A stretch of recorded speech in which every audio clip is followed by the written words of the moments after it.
Our next story is from Europe. It is gearing up for elections. Around 373 million people across 27 nations will vote for the new European Union Parliament. And who will they vote for? Well, if you ask the youth, most of them have one answer: the far right, the radical conservatives. Europe's Gen Z have seen a lot. A pandemic, a war at their border, and a lot of economic uncertainty. So now they want stability, they want less migration, they want more jobs. And that's exactly what the far right is promising. Plus, they're promising all of this on TikTok and Instagram. Our next report tells you how the youth may boost their chances. In 2019, Europe went to polls. Its youth turned up in huge numbers. And who did they vote for? The Green parties. Parties that championed climate policies. It was dubbed the Green Wave. They won 74 seats in the European Parliament, all thanks to Europe's young people. 5 years have passed since then. Europe has seen a lot, from the COVID-19 pandemic to the war at its border. So sentiments have shifted, but it looks like the shift was quite a drastic one. Europe's youth seems to be backing the far right. What was once considered the preferred choice for boomers is now a favorite of Gen Z. So how did this happen? Well, it's not an ideology shift per se, but it has more to do with security. Take the Netherlands, for example. They have a new buzzword. It's bestaanszekerheid.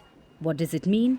A stable income, a satisfactory job, access to healthcare, and enough money to cushion against eventualities.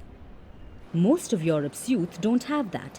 Instead, here's what they do have: pricey housing, struggling hospitals, overcrowded universities, and an uncertain job market. These are the issues that they want addressed. But Europe's left and centre parties often only promise austerity, but nothing changes on the ground, which makes the far right appealing. Another major issue is migration. In 2023, around 380,000 people illegally entered Europe. It was the highest since 2016. This is also a contentious issue which hasn't been addressed by the current parliament. We will be discussing migration more and more often. I think that the future of the European Union is focused around the target of building a clever migration policy. So support for the far right is growing. Data suggests they're getting a boost. This includes the AfD in Germany, National Rally in France, Vox Party in Spain, Chega in Portugal, Vlaams Belang in Belgium, and the Finnish Party in Finland. I voted for Le Pen because her program is more appealing to young people, even if I'm not interested in politics, but that's the one that I identify most with. Another reason for the surge is their social media presence. Far-right leaders are doing a better job of attracting the youth. Take French politician Jordan Bardella, for example.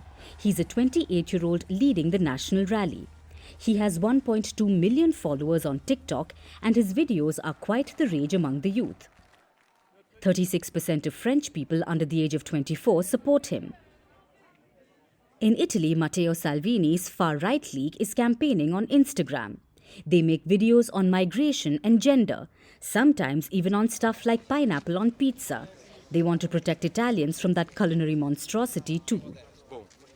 In Belgium too, the Vlaams Belang is spending a lot of money trying to woo young voters on social media. So Europe's far right has gotten its strategy right, talking about issues that matter to the youth and voicing it on platforms where they are.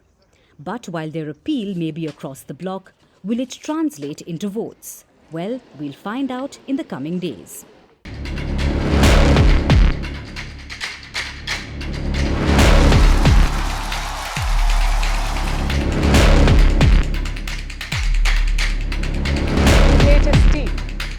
Both alliances held meetings today. First, the BJP-led NDA alliance